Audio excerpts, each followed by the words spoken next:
Hola, buenos días. Bienvenidos a nuestro seminario en línea Cómo realizar un análisis de calidad de energía impartido por la ingeniera Jenny Riestra.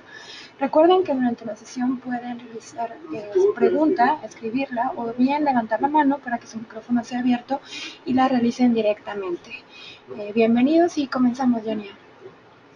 Hola, muy buenos días a todos. Muchísimas gracias por nuevamente su tiempo, acompañarnos en esta serie de seminarios web respecto, bueno, sobre todo enfocado a buenas prácticas eh, de mantenimiento, ¿no? El reto de estos tiempos, lo he comentado en otras ocasiones, tanto en seminarios presenciales como en seminarios en línea, que nuestro reto principal es ser mucho más eficientes. Necesitamos hacer el trabajo que actualmente desarrollamos, pero a menor costo. Tenemos que ser mucho más asertivos al ejecutar alguna tarea. La pregunta es cómo, ¿no? La pregunta es con qué herramientas. Entonces, empezamos esta serie o este mes Fluke recordando un poco de que la seguridad es parte del mantenimiento. ¿Por qué? Porque si no tenemos o no hacemos buenas prácticas de seguridad al momento de hacer mediciones eléctricas, podemos ser ineficientes al tener accidentes.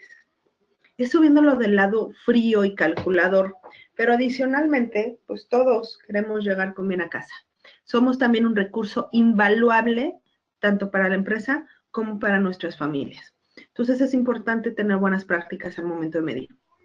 Posteriormente, hablamos un poco de la parte de mantenimiento, hablamos un poco de las mejores prácticas o las mediciones mínimas, básicas que deberíamos de hacer, o sea, lo mínimo que deberíamos de considerar al momento de hacer mediciones, al hacer, sí, mediciones o buscando un mantenimiento, ¿no? Los básicos de la inspección eléctrica, ¿dónde, cuáles son los puntos que yo debería de enfocar?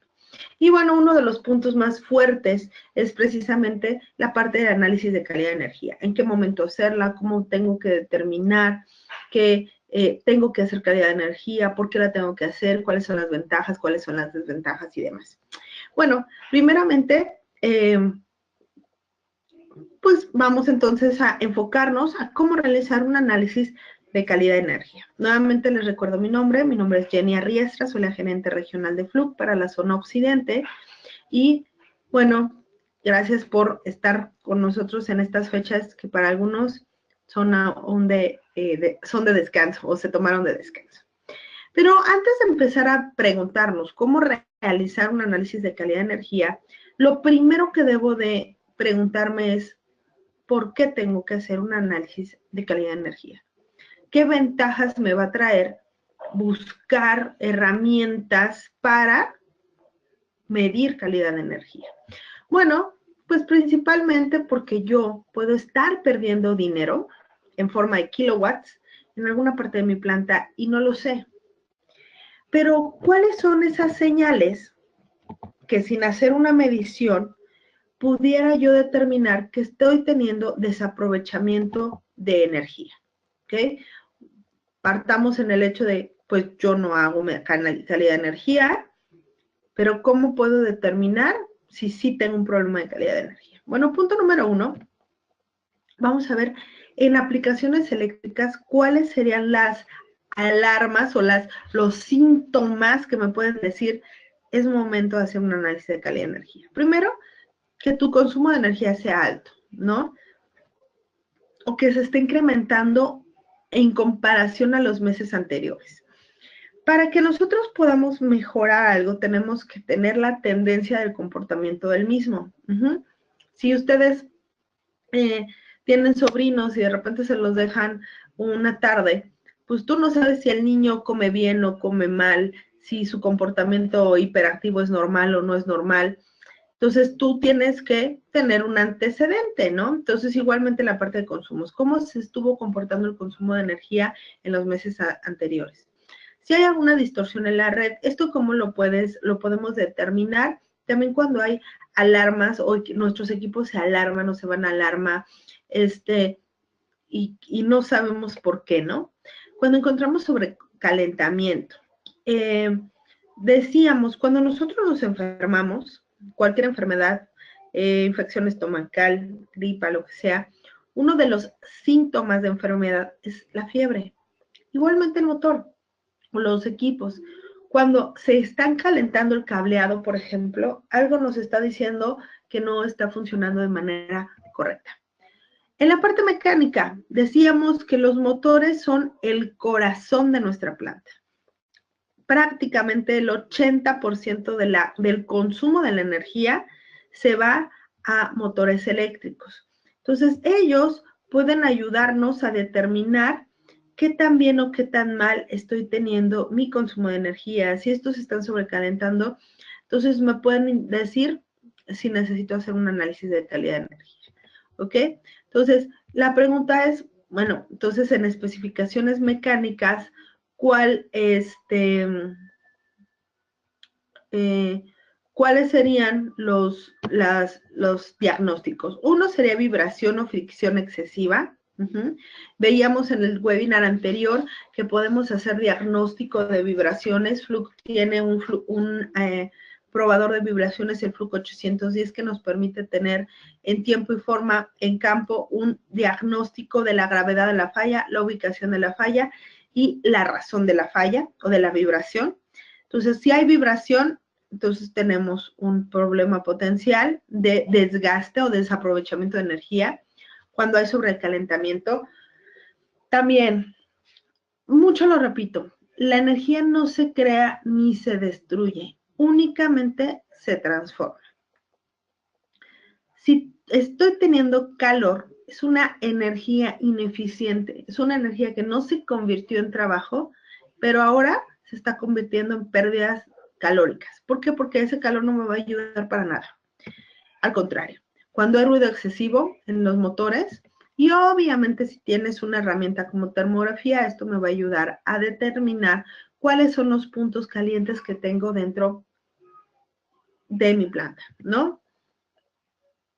¿Cuáles son? ¿A qué se deben? Si es en un intercambiador de calor. Ahorita hablaba solo de especificaciones eléctricas y mecánicas, pero también pueden ser en la parte de procesos. Entonces, una cámara termográfica, que es el último webinar que vamos a tener en este mes de Fluke con APSA, pues nos van a ayudar a determinar qué tan bien o qué tan mal estamos haciendo el trabajo o que también están trabajando nuestros equipos. Ahora, ¿por qué tenemos pérdidas de energía? Y sobre todo, pensemos en estas pérdidas de energía en forma de calor, como que estamos quemando el dinero, literal, ¿no? Son kilowatts que se consumen, pero que no se aprovechan. O sea, no estoy moliendo más masa o no estoy haciendo más botellas porque se están calentando. No, simplemente estoy teniendo una falla. Entonces, bueno, cuando yo tengo o por qué tengo pérdidas, porque puedo tener una mala selección de equipos en función de la capacidad. Hablando de el cableado puede ser equipos o sobredimensionados. También eso nos habla de ineficiencia. ¿Por qué? Porque están sobredimensionados, pagamos de más para mover algo muy pequeño. O equipos subdimensionados. También esto que implica que estoy usando un motor pequeño para mover una gran carga. Entonces se me va a calentar por sobrecarga. Aquí también estoy siendo ineficiente. Una mala selección de equipos en función de calidad de energía, equipos definir equipos de buena o mala calidad. ¿Y a qué se refieren buena o mala calidad? De repente decimos lo barato sale caro, pero vamos a entenderlo por qué, ¿ok? Obviamente en una hora podemos ahondar poco, pero queremos dar un par de ejemplos de estas ventajas o desventajas que puede tener un equipo con ciertas características a comparación a otras, donde el precio de estas características obviamente implica incremento. Entonces hablemos de lo que está o las cargas más grandes que se pueden tener en nuestra planta. Por ejemplo, ¿qué es lo que realmente alimentamos con nuestro tablero de distribución? Iluminaciones, ¿no? Obviamente toda la parte de automatización y demás, y obviamente la gran carga, que es la parte de los motores. Nosotros podemos también buscar equipos baratos de iluminación, pero que nos pueden generar contenidos armónicos o nos pueden generar un bajo factor de potencia y demás. ¿Por qué? Por la naturaleza de estos equipos. Entonces es importante analizar o medir cómo o qué tipo de carga estamos conectando en nuestro sistema. Imagínense que tienen un bebé recién nacido. ¿Qué le quiero cargar de información a este niño? ¿No? Pues obviamente buenos modales, todo lo mejor que pueda pensar una persona. Pues imagínense lo mismo en su planta. Oye, no le vas a querer enseñar a un niño a robar. Bueno, o no vas a querer enseñarle a un niño a decir mentiras, ¿no? Para que sea ventajoso. Pues entonces, también tu planta necesita cargas que puedan ser eficientes y que no tengas posteriormente que corregir. Entonces, vamos a empezar hablando de aquellos equipos que están sobredimensionados. ¿Qué pasa con esos equipos que tenemos sobredimensionados? Oye, es que la planta va a crecer y entonces me dijeron que de una vez vaya considerando un transformador, un motor más grande. Ok, ¿qué problemas tenemos en este caso? Primero, no se aprovecha la capacidad pensando del motor, total del motor. Compré un motor muy grande porque va a crecer en algún momento la producción, pero no ha crecido. Entonces, ahorita no aprovecho al 100% el motor. Estamos desperdiciando energía también en forma de calor. Se realiza el mismo trabajo que puede realizar un equipo de menor capacidad, pero uno que obviamente al principio nos implicó mayores inversiones. Ay, disculpen, perdón. Ahora, en una pausa cerraré Skype. Es un equipo ineficiente, punto.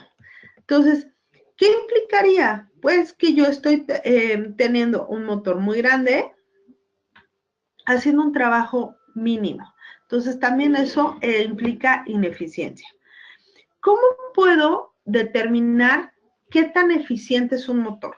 ¿Cómo puedo calcular la eficiencia de un motor? Bueno, la potencia real consumida por el motor y la potencia teórica consumida por 100% o la relación de esto.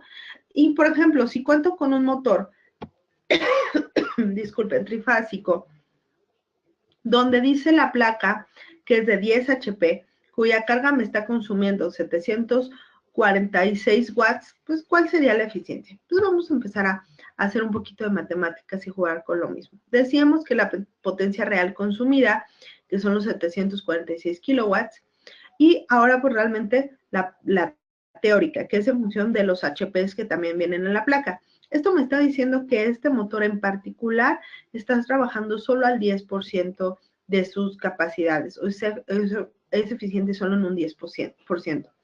En cambio, si al motor le cambio su carga por una que consume 6,714 kilowatts, veamos qué sucede. Hacemos la misma operación, pero ahora vemos que la eficiencia aumenta. Esto simple y llanamente es porque estoy usando mejor la capacidad de este motor, para lo que está diseñado este motor, ¿ok? El típico, tal vez, analogía absurda, una persona que llega con un super currículum, con el doctorado del non plus ultra o el PhD de no sé qué, para hacer una tarea muy sencilla. ¿Qué le dice? No, es que estás sobrecalificado. Para la tarea a lo que quiero, que es, no sé, algo muy administrativo, muy periódico pudiera ser, estás demasiado sobrecalificado. Lo mismo pudiera parecer para los motores que están sobredimensionados o cuando nos ponen demasiada carga de trabajo, tienes la capacidad, pero se sobrepasa nuestra capacidad de atender soluciones. Lo mismo sucede, no eres eficiente, ¿ok? Entonces, Precisamente pensando que las mayores cargas que tiene una planta son los motores y los que pueden ser menos eficientes son los motores, si no los tenemos homologados, si no los tenemos trabajando de manera adecuada, Fluke desarrolla en su Fluke 438-2 un análisis precisamente para calcular la eficiencia de motores a partir de sus componentes eléctricos. ¿Cómo es que lo hace? Bueno, simplemente nosotros colocamos la información que viene de placa, que debemos, si no se ve, lo debemos de tener en una base de datos, con el tipo de diseño del motor, por ejemplo, en este caso del ejemplo, un IS-N, el coseno de Fio, su factor de potencia, su factor de servicio, su corriente, frecuencia y demás. RPM es potencia. Okay. Ya que lo tenemos todo esto, nosotros vamos a hacer la medición de calidad de energía. O sea, vamos a instalar nuestro equipo y vamos a ponerlo a medir. ¿Cómo se mide la eficiencia de los motores a partir de la componente eléctrica? Bueno, la potencia, la eficiencia se va a calcular a partir de la potencia mecánica en relación a la potencia eléctrica. Entonces, basado en esto, y como es un motor trifásico, vamos a considerar la tensión, la corriente, el coseno de teta, o que implicaría el desplazamiento entre tensión y corriente, por la eficiencia por raíz de 3. Esto debido a que es un sistema trifásico. ¿Okay? Esto, si lo ponemos a calcular a cada uno y demás, imagínense por 500 motores que pudieran tener en la planta, creo que nos vamos a tardar un poco. Pero, ¿qué sucede si esto ya viene embebido en nuestro analizador de calidad de energía? Pues simple y llanamente lo que yo voy a obtener es un esquema de qué tan eficiente está funcionando mi equipo en función de los kilowatts mecánicos, qué eficiencia está teniendo, que si está bien o no categorizado o bien o no rankeado, en función de su torque, en función de la velocidad, cómo está trabajando, y aquí viene efectivamente la parte de eficiencia. Entonces, nosotros podemos tener, sin necesidad de desconectar el motor del proceso, el valor de la eficiencia y del comportamiento del motor, si nosotros no lo estamos trabajando de manera adecuada. ¿Y por qué? Entonces, simple y llanamente, pues, tenemos los valores importantes para nuestro equipo y decíamos, bueno, ¿cómo es que vamos a calcular la potencia mecánica? Pues a partir de lo que conocemos o lo que estamos midiendo, que es la parte de la potencia eléctrica, se calcula la eficiencia. ¿Y cómo vamos a ir viendo también otra de las gráficas? Simple y llanamente. ¿Cómo lo podemos representar o cómo podemos saber qué tan bien o qué tan mal? Voy a poner el láser. Espero que se vea. Por ejemplo, ojo, si si no hay tanta carga, si está trabajando libre el motor, pero tiene cierto deterioro, o sea, no tiene carga, pero tiene un deterioro grande, entonces puede estar trabajando de manera ineficiente. Pero en función de que la carga va aumentando, si la carga es más allá de la capacidad del motor, también se va a ir a la zona roja. No lo puedo poner ahí el láser porque se pierde. Entonces, también en función de la homologación del motor, nosotros vamos a tener esta pequeña gráfica que nos va a permitir determinar qué también está funcionando nuestro motor en función de su carga y en función de del NEMA, por ejemplo, con el que esté trabajando. Entonces, aquí, por ejemplo, lo puedo ver. Yo arranco el motor, no sé si alcanzan a ver los puntos azules, y ahí es cómo se va a estar o se está comportando en función de la carga que está teniendo el equipo. Si está teniendo por ejemplo, un desbalance de tensión, cómo se comporta, pero ¿qué sucede si tenemos un desbalance de corriente? Que es esta siguiente gráfica. Cuando yo tengo un desbalance de corriente, y lo veíamos en la sesión anterior, yo puedo tener un desbalance de un 3% y el equipo está trabajando solo al 90% de su eficiencia. Entonces, aquí estamos simulando una falla mayor de desbalance, y a mayor desbalance, el equipo está trabajando menos eficientemente, ¿ok? Entonces, eso, el irnos nosotros a zona roja, nos está indicando que hay un problema potencial en este equipo. Entonces, de una manera muy fácil, podemos visualizar y sin quitar los equipos de la línea, cómo se pueden estar comportando en función de su diseño y en función de la carga que están teniendo. Ahora bien, ¿cómo es que nosotros controlamos actualmente los equipos? Ninguno o muy pocos motores trabajan a carga plena. Muchos funcionan a través de los famosos variadores de velocidad. ¿Qué sucede en el caso particular de los variadores de velocidad? Y lo veíamos también la sesión pasada. Bueno, el tipo de alimentación que los variadores de velocidad le arrojan al motor no es una señal senoidal, es una señal conocida como PWM. Esta señal PWM, ¿cómo funciona o qué consideraciones debemos de tener con ella? Primero, que no es una señal senoidal, ¿ok? Ya no es una señal normal del equipo, sino es una señal modificada. ¿Cómo es que modificada? A través de los tiristores que tiene, a través del puente de diodos que tiene, los filtros capacitivos, y ya llegan a la parte de potencia con los tiristores. Bueno, lo que van a tener son pulsos, que sí van a simular una señal senoidal, pero compuesta por pulsos. ¿Qué es lo que tenemos que determinar a través de esta señal? Primeramente, que no haya tampoco transitorios, que no tengamos problemas, y ya lo veíamos la sesión anterior, que no tengamos problemas respecto a pérdidas de pulso o falta o corrientes reflejadas, que implicaría la parte de transitorios.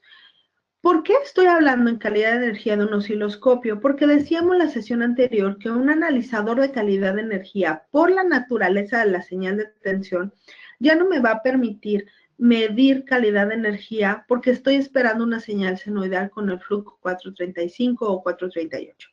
Pero para medir la señal de salida, analizar la señal de salida del variador, lo que puedo usar es un osciloscopio que me permita hacer esta medición. ¿Qué es lo que está generando el variador para el efecto de calidad de energía armónicos? Y esto es un dolor de cabeza. Lo comento, es como la suegra. Ustedes están enamoradísimos de su esposa o de su esposo, pero la suegra viene con el paquete, o el suegro. ¿Qué sucede? Pues si te llevas bien con ella o con él, ya la hiciste, y si no, bueno, vamos a tener que buscar soluciones. Pero, ¿qué son los armónicos? Los armónicos son múltiplos de la frecuencia fundamental que van a distorsionar la señal de salida. ¿Qué tipo de armónicos podemos tener? Variados, dependiendo del tipo de carga que nosotros tenemos conectada. ¿Ok? Aquí tengo un ejemplo muy simple. Yo tengo una señal senoidal fundamental, la de 60 Hz, pero yo tengo una quinta armónica y una séptima armónica sumada por el tipo de carga que yo tengo. Un variador de velocidad puede generarme este tipo de armónicos. Entonces, la señal que yo mido de tensión, de corriente, perdón, ya no es esta señal senoidal bonita, sino es una señal ya distorsionada. Entonces, tengo que, si yo voy a poner filtros de armónicos, si yo voy a poner banco de capacitores, considerar el contenido armónico que tiene mi sistema eléctrico. Esto debido a que, si no, pudiera yo generar problemas en mi sistema. Voy a ponerlo un ejemplo mucho más claro.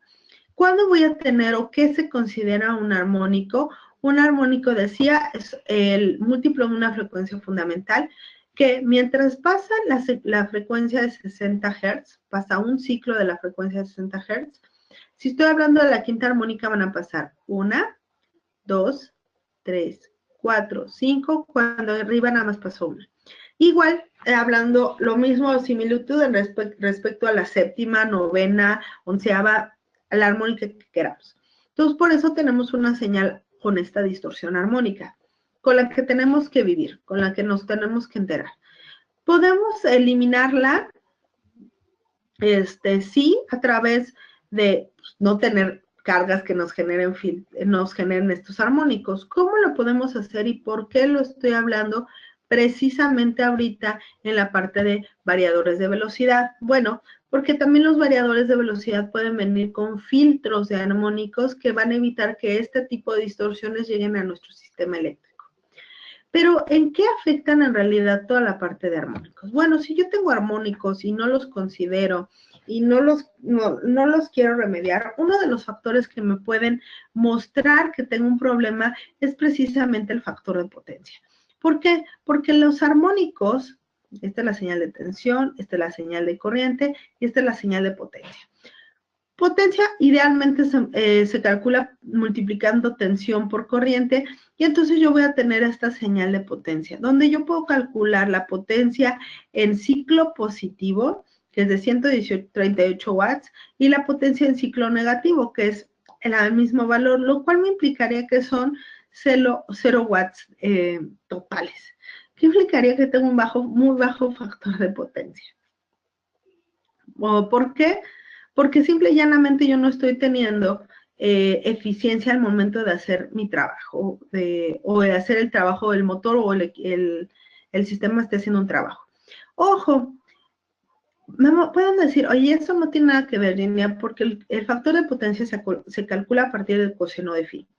Esto es real siempre y cuando nosotros no tengamos contenido armónico, ¿ok? El coseno de phi y el factor de potencia se consideran igual siempre y cuando no hay armónicos. Cuando nosotros tenemos contenido armónico, el coseno de phi sí es la relación tensión-frecuencia, pero el factor de potencia se va a calcular a partir de la relación de la potencia activa y la potencia aparente. ¿Esto qué implicará? Que realmente que lo que estoy consumiendo es lo que yo estoy contratando. Si yo estoy contratando 100 kilovolts ampere, pues que consuma 100 kilowatts. Si estoy consumiendo menos de esto, entonces no tiene no estoy siendo eficiente. Entonces, ¿cómo es que lo puedo ver esto, los armónicos, en un analizador de calidad de energía, ¿no? Ya decíamos, bueno, si yo pudiera descomponer las señales como lo puedo ver en esta gráfica, bueno, puedo ver la señal de la quinta a la séptima, la tercera armónica y ver cómo afectan. Sin embargo, esto realmente cómo lo analiza el analizador o un analizador de calidad de energía. Esto lo convierte a través de una serie de Fourier en barras. Entonces nos va igualmente a decir, ok, la fundamental, la tercera armónica, qué amplitud tiene, la quinta, la séptima, la novena y demás. Voy a poder tener el desglose de las armónicas que cierta carga me está generando. Vamos a darnos cuenta que hay luminarias que también tienen electrónica y también nos están generando armónicos. Ay, perdón. Ahí. Nos están generando armónicos. Entonces, ¿qué cargas o qué tipo de cargas le quiero meter a mi sistema? La que me va a generar armónicos que después yo tengo que poner un filtro o poner otra cosa. O cargas que pues ya no me van a generar una reinversión. Entonces, existen variadores con filtros incluidos o se debe adquirir equipos adicionales que anule los armónicos que genera el variador. Esto en realidad, ¿cómo sucede o cómo lo hace el equipo?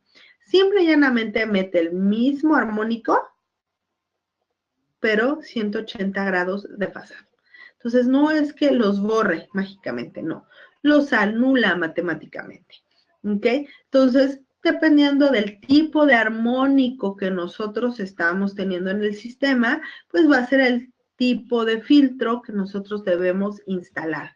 Por eso cuando ustedes van a colocar un filtro, van a poner un filtro, les preguntan la frecuencia, ¿no? En la que lo estarán utilizando.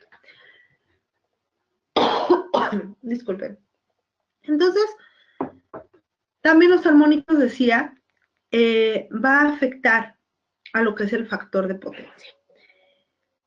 ¿Pero qué es el factor de potencia? Vamos a irnos al origen, que es o quien nos regula esta parte, que es Comisión Federal. El factor de potencia es un indicador sobre el correcto aprovechamiento de la energía. Ya decía, de forma general, es la cantidad de energía que se ha convertido realmente en trabajo. El factor de potencia puede tomar valores entre 0 y 1, lo que significa que 0 sería un muy mal valor y 1 sería un valor excelente. Nosotros debemos, hasta el momento, Comisión Federal no solicita un factor de potencia de 0.9. Los beneficios de corregir el factor de potencia es que disminuye las pérdidas en los conductores, reducción de la pérdida de la caída de tensión, aumento de la disponibilidad de potencia de transformadores y líneas, incremento de la vida útil de las instalaciones eléctricas y reducción del costo de su facturación de energía eléctrica. Entonces, esta es la razón, o estos es los lineamientos que Comisión Federal nos da. Ahora bien, considerando lo anterior, el factor de potencia por debajo del 90% significa energía desperdiciada por la empresa y en consecuencia un incremento innecesario en el importe de su facturación por ese concepto. De acuerdo al comportamiento del factor de potencia, se aplica una penalización cuando el factor de potencia es menor al 0.9 o una bonificación cuando el factor de potencia es mayor a este.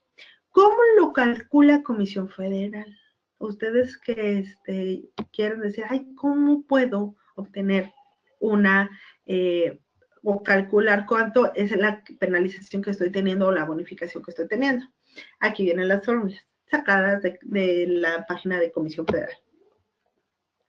Entonces, hay clientes que obviamente van a revisar su retorno de inversión. O sea, si yo voy a atacar mi bajo factor de potencia, yo tengo que analizar cuál es la inversión que se necesita hacer para corregir esta. ¿Qué implicaría? Yo tengo que analizar cuál es el costo de mi penalización y en cuánto tiempo la inversión que voy a hacer se va a retornar. E igualmente, hay quienes ya tienen un buen factor de potencia, pero quieren mejorarlo más para tener una mayor bonificación. Entonces, a partir de ahí, o los mejoras, es que nosotros podemos determinar si el retorno de inversión es el adecuado o no. Entonces, en el código de red es un documento que se establecen los requerimientos técnicos mínimos que los integrantes de la industria eléctrica estarán obligados a cumplir con relación a las actividades de planeación y operación de CEN, es decir, el Sistema Eléctrico Nacional, así como establecer las reglas para la medición, el control, el acceso y uso de la infraestructura eléctrica. En el código de red fue publicado en el Diario Oficial de la Federación el 8 de abril del 2016 y es responsabilidad de la Comisión Reguladora de Energía ejercer y asegurar su cumplimiento, ya sea el proveedor de energía, Comisión Federal o cualquier otro, y el consumidor están obligados también a cumplirlos. El incumplimiento y las sanciones por código de red, todos los proveedores, por ejemplo, de energía y el consumidor, ya decía, están obligados a cumplirlos, pero los integrantes de la industria eléctrica que dejen de observar de manera grave, a juicio de la CRE, Comisión Reguladora de Energía, las disposiciones establecidas en el Código de Red, se sujetarán a las sanciones establecidas en el artículo 169, fracción 1, inciso K, y fracción 2. Ok, esto es importante, ¿o por qué lo estoy comentando? Porque es importante que ustedes lo conozcan, porque eso obviamente va a implicar qué beneficios tendré yo al momento de hacer análisis de calidad de energía. O sea, que, ojo, aquí el proveedor de energía podrá ser sancionado hasta por $2.62 por kilowatt hora suministrado. Entonces, hay que tener en cuenta esto. Pero, ¿qué pasa también con nosotros? Nosotros también tenemos que revisarlo, ¿no? Tenemos que analizar el suministro que nos lo están haciendo de manera adecuada, pero también que nosotros estemos haciéndolo de manera eficiente. Para los estudios de planeación se considerará un valor para la energía no suministrada de $2.61 por kilowatt, como comentaba, y posteriormente este valor podrá ser actualizado por la CENER, ¿ok? Entonces, el usuario de la energía eléctrica podrá recibir dinero cuando el proveedor de energía falle. Esto ha sido sobre todo porque se está descentralizando también la parte de suministro energético. Entonces, es una correlación. Nosotros tenemos que revisar que también nos está llegando la energía, pero también que tan bien estoy haciendo el uso de la misma. Entonces, ojo, ojo, ojo. ¿Qué va a implicar el código de red? Adicionalmente, en cuestión del factor de potencia. Los centros de carga conectados en alta tensión deberán mantener un factor de potencia entre el punto 95 en atraso y 1, con medición 5 minutal, es decir, cada 5 minutos, al menos el 95% del tiempo. Posterior a este periodo de los 10 años de vigencia, el requerimiento del factor de potencia va a subir al punto 97 en atraso a 1, con medición 5 minutal. Así es que empecemos a revisar cómo es actualmente nuestro factor de potencia y si estamos preparados para atender el código de red. El código de red es obligatorio, no es opcional, ¿ok? Entonces esto lo pueden considerar o lo pueden revisar en su, en el diario oficial de la Nación. Entonces, ¿cuáles son las ventajas de tener equipos de mala calidad de energía? Bueno, tienen un costo inicial bajo. Pero ¿cuáles son las numerosas, ojo, desventajas? Generan problemas de calidad de energía. Tenemos que instalar filtros de entrada y salida. Necesitamos muchas veces cables especiales para variador. De no cumplir con lo anterior, nuestros motores se podrán dañar y requerimos instalar motores con aislamiento especial. Entonces, eso es, si yo estoy considerando, oye, bueno, es que no tengo tanto y entonces mejor compro este barato.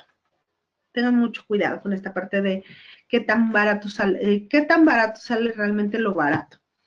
¿Qué implica con los motores subdimensionados? Aquí es un ejemplo muy claro. Es un Smart queriendo mover yate. Está complicado, ¿no? El motor se encuentra trabajando de una manera forzada, se produce sobrecalentamiento en el motor y el tiempo de vida útil también disminuye. Entonces, hay que tener cuidado. ¿Cuáles son los daños internos que provoca el calentamiento de los motores? Ya los veíamos con termografía, esto es lo que yo puedo ver, pero se van a poder calentar el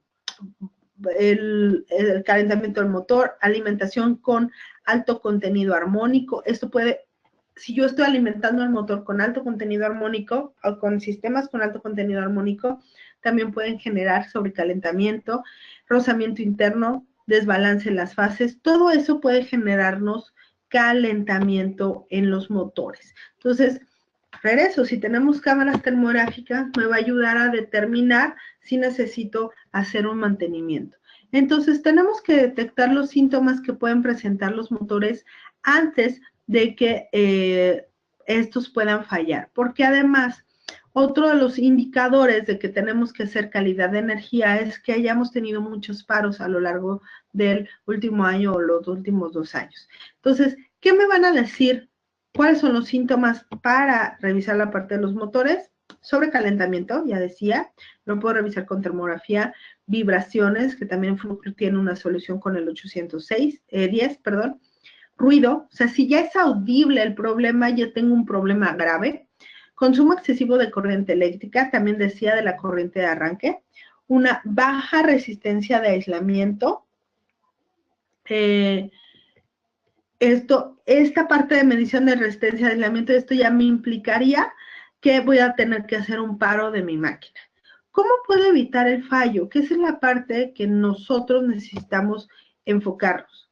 No tenemos que esperar a que ya suceda el problema para determinar cuáles son las acciones a seguir. sino determinar cuál es el fallo. Y la única manera de evitar el fallo es midiendo. Decíamos, lo que no se mide no se mejora. Yo no podré saber si va a dañarse un equipo si yo no he tenido el historial de mediciones. La medición de resistencia de aislamiento nos podrá también decir a lo largo del tiempo cómo se pudo estar comportando esta medición de aislamiento, pero mientras mayor tensión le esté suministrando al aislamiento, mayor resistencia debería yo también de estar midiendo, ¿no? Entonces, si esto no sucede, si es igual o menor a la tensión que yo estoy suministrando, potencialmente puedo tener un problema. Ahora, ¿qué pasa si desde un principio yo instalo equipos de buena calidad? Yo sé que al final del día son de mayor costo, que se tenga un mejor diseño en los frenos ABS, que se tenga control individual de las llantas y demás, todo eso implica un costo en un auto.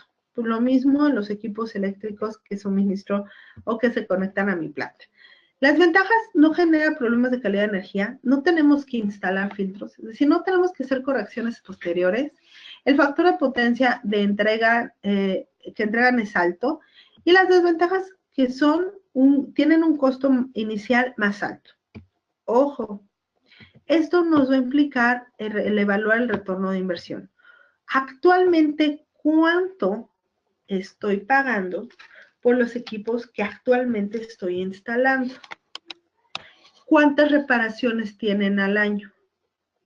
¿Cuánto me cuestan las refacciones? ¿Cuántos paros he tenido? Entonces, todo este historial me va a ayudar a determinar el costo que actualmente está teniendo alguna solución. ¿Qué invitaría a hacer? Bueno, este es el costo. Si ahora yo cambio a este costo debería de reducirse. ¿Cómo sé si mi equipo se encuentra sobredimensionado, subdimensionado, es de buena o mala calidad? Si su factor de potencia y eficiencia en el caso de los motores es bueno o no, pues la única manera es midiendo.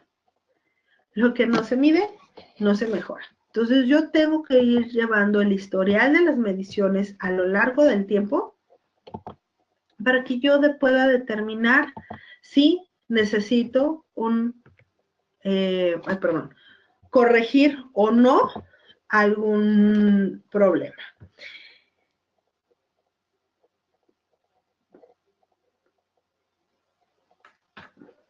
¿Qué tantas correcciones tengo que hacer? Muchas veces, si yo quiero ahorrar dinero, a veces lo que se necesita en las plantas o el primer cambio que tenemos que hacer no es tanto de equipos, sino de hábitos. He platicado a lo largo de estos casi 12 años que tengo en la compañía con diferentes usuarios de diferentes compañías. Y cuando empezó todo este auge de ahorrar energía, muchos empezaron precisamente con la parte de iluminación. Hoy empezaron a cambiar el tipo de luminaria, que no esta, que la de LED. Y de repente muchos también empezaron a decir, a ver, espérame. ¿Y si les decimos a las personas que apaguen la luz cuando dejen de usarla? Es más complicado, pero es lo que menos costos lleva. Entonces empezaron a poner, o tengo un cliente, por ejemplo, muy buen caso de éxito, que ellos ahorraron un 10% de su factura, simplemente poniendo ciertos controles, que cuando se fueran ya no estuviera una persona en la oficina, se apagaran las luces o aires acondicionados, porque luego me decían igual, ¿no? Es que se va el jefe y deja el aire acondicionado funcionando. Los mismos hoteles, si ustedes han tenido oportunidad, hay hoteles de bajo costo, pero que ustedes van y si no ponen la tarjeta en una como basecita, se apaga todo. ¿Cuántos no hemos dejado o me voy a incluir, el aire acondicionado funcionando y no hay nadie, es que para que cuando llegue ya esté fresquecito. Entonces, ese tipo de cuestiones son malos hábitos que generan un consumo innecesario. Controles dependiendo de la cantidad de personas, es la cantidad de temperatura o el control de temperatura que se debe de tener.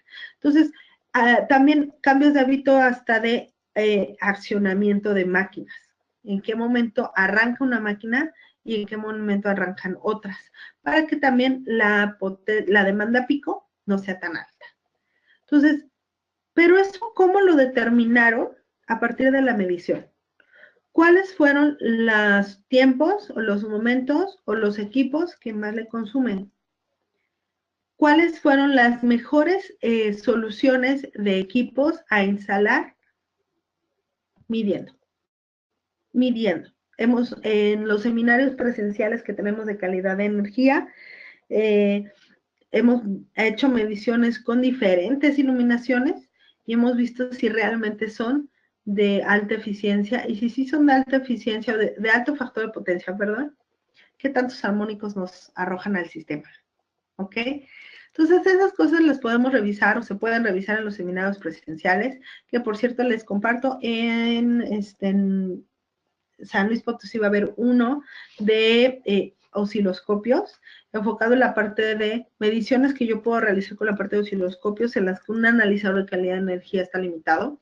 Entonces, si requieren mayor información de ese seminario, por favor, en la encuesta que les mande a APSA, pregúntenles más acerca de este seminario, y con muchísimo gusto les podemos proporcionar información al respecto.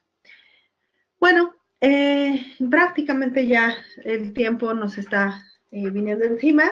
Es un pequeño glosario, un pequeño muestra de lo que podemos alcanzar a partir de calidad de energía. Es importante que nos vayamos actualizando respecto a las nuevas normas o requerimientos que Comisión Federal o las entidades reguladoras de energía nos van a marcar para los años por venir, porque esto va a implicar que nosotros tengamos un mayor compromiso de eficiencia y de consumo de energía. Entonces, por favor, consulten en la información que les vamos a proporcionar. Esta presentación se las van a mandar por correo electrónico, y por favor, si tienen alguna duda o pregunta, inquietud, estamos para servirles. Aquí todavía me quedan unos momentos más, no se apuren. Por mi parte, prácticamente sería todo. Obviamente estamos en el momento de preguntas y respuestas.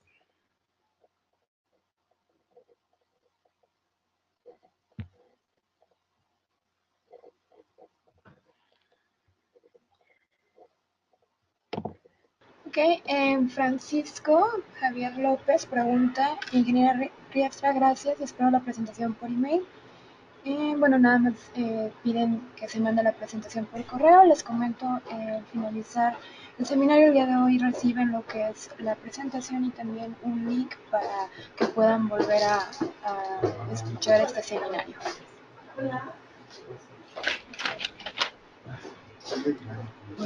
No se encuentra Franklin, que se ha conectado en la sesión anterior, que le den un dato. No está.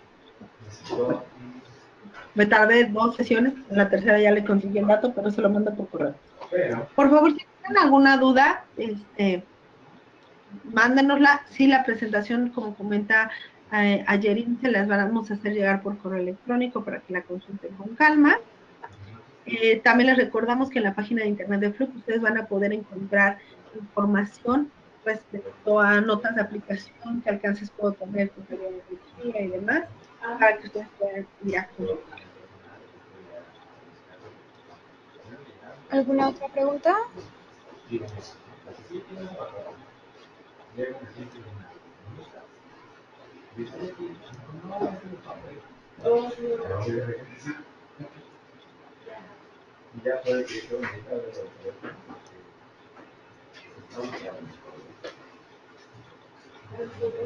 Ok, al parecer ya no hay preguntas, Yania. Perfecto, si no hay preguntas, les quiero agradecer su presencia, les quiero, sobre todo regreso en esta semana que algunos pudieron tomar un descanso, que hayan tomado una hora de su tiempo para estar con nosotros. Muchísimas gracias. Los esperamos la siguiente semana. Vamos a hablar de termografía, que ya hablé en los tres seminarios de termografía, pero pues ahora cómo puedo ser tangible esta medición para que yo pueda obtener más ahorros en mi empresa. Por mi parte sería todo. Muchísimas gracias. Estamos en contacto a través de nuestro distribuidor autorizado APSA. Nos vemos en la siguiente sesión del mes. Gracias. Bueno, damos por finalizada nuestra sesión y les agradecemos su asistencia a este seminario en línea, igual que pasen un excelente día y descansen esta semana.